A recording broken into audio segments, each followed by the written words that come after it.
2448, take 4 board on end. Action. Forward a bit, David, forward. A little bit more. Time.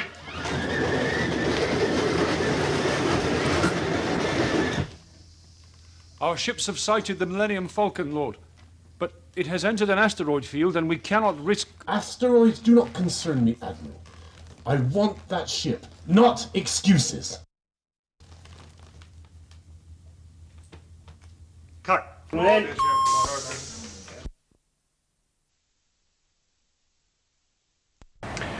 Super baddie Darth Vader up to no good at all, again in The Empire Strikes Back. David Prowse, how did a West Country boy get to be one of the nastiest men in the galaxy? It's amazing, isn't it? I was sat at home one day and I got a phone call from my agent saying, can I go and see George Lucas?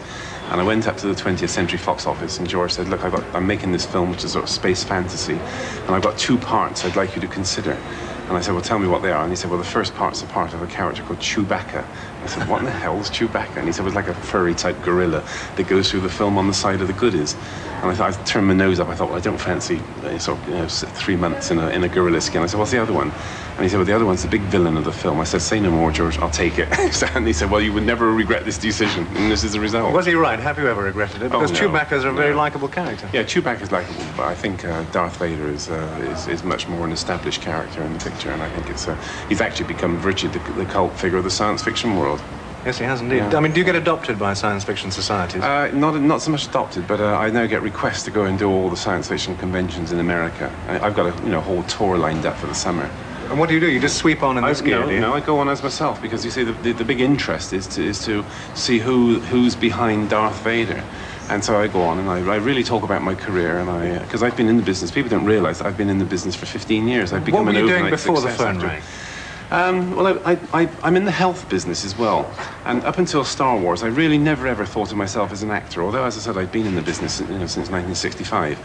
I'd done a whole succession of films and television commercials and TV series. I was in all the major TV series like The Saint and Department S and Beverly Hillbillies.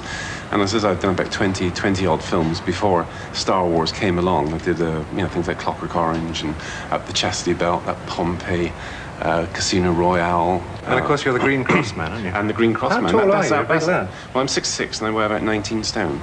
But the Green Cross Code and Darth Vader came at the same, almost exactly the same period. In fact, the Star Wars people gave me a week off to go and film the Green Cross Code commercials, and it's marvelous because Darth Vader has given the Green Cross Code man a lot of publicity. Yeah, it is, yes, because I'm the sort of the goodie on one side and the baddie on the other. And at one time, the Department of Transport nearly sacked me because they thought my image as Darth Vader would have a detrimental effect on my image as the Green Cross Code man.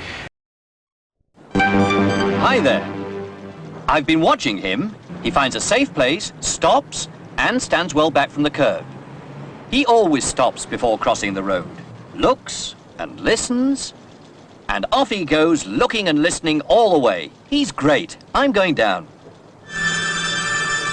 Congratulations. You really know what you're doing.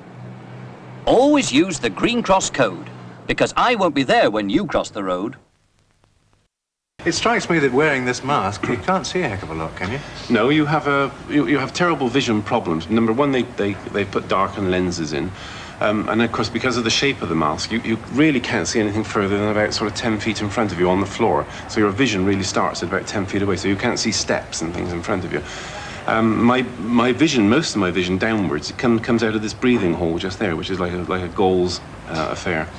And then when we were doing the big fight sequence at the end, where we had to have more vision, we actually made another mask with a perspex bottom so that you could actually see better, down below. But we only just fairly intense, presumably. The heat is absolutely fantastic because not only, you see, when they made the mask, first of all, they made the mask miles too big, and then when George asked me to turn right and left, I sort of turned right and left, and the mask still stayed facing forward. So they padded the whole of the inside of the mask out with foam rubber. And of course that made you perspire even more, and the least bit of exertion, the eyepiece is messed up, and you have to stop everything and clean out the eyepieces and see where you're going. And I said in the big fight sequence at the end, you'd walk through the set and then have to be led back by 3 people. So. The voice, of course, you don't provide. Do you find it frustrating as an actor not to be performing vocally? Yes, terribly. I performed all the way through the picture. Because I have to learn all the dialogue, and the other actors in the film have to react to me and things like this. But then they redub. But then they redub. Yeah, I think the problem was, as you obviously realise, I have a West Country accent. Oh, I wouldn't say that. very slight, very slight. And I don't think they could do Darth Vader with an English accent. That was the big problem. And also, you see, the character being a big black character that he is, I think George really wanted an obvious black voice, and they got James Earl Jones in to do it. And to me, that is a very obvious Negro voice. And anyway, it's a nice combination, I think. I mean, it's frustrating for me, obviously, because, you know, I'm not having a... I see you're wearing your trusty, what's it called, lightsaber. That's the lightsaber, yeah. Is that the one you use in the movie? That's not the one I use, but it's very similar. In the first ones that we used on the first film, they had a very fast revolving motor inside. It's almost like a double-handled torch, you know. And then they put this sort of carbon rod, about 4 foot long, which was the actual lightsaber itself. And then they put reflective tape over the rod, and then as soon as you switched on, the whole thing revolved very fast and looked as though it was pulsating. On the one that we've just finished, on the original ones, they were very fragile. You know, Sir Alec Guinness himself were fighting merrily away, and every time they clashed, you know, you'd pick up the bits off the floor, and so you kept on having to start and stop and start. Indeed, and you picked up the bits of Sir Alec Guinness off the floor. I picked up Sir Alec Guinness once off the floor as well. Yeah. David, thank you very much. Thank you. Nice talking to you.